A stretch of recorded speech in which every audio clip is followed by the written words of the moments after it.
Kernel Sofia Qureshi குறித்து சர்ச்சைக்குரிய கருத்து தெரிவித்த மத்திய பிரதேச பாஜக அமைச்சர் விஜய் ஷா மீதான வழக்கு விசாரணையை மே 19ஆம் தேதிக்கு உச்சநீதிமன்றம் ஒத்திவைத்துள்ளது.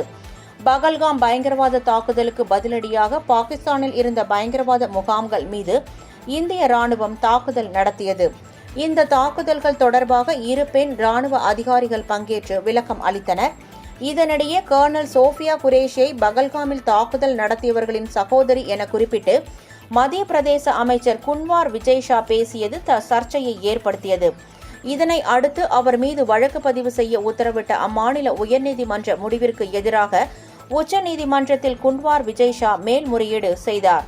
இந்த வழக்கு இன்று உச்சநீதிமன்றத்தில் விசாரணைக்கு வந்த நிலையில் நீதிபதிகள் இவ்வழக்கை வரும் திங்கட்கிழமைக்கு ஒத்திவைத்தனர்.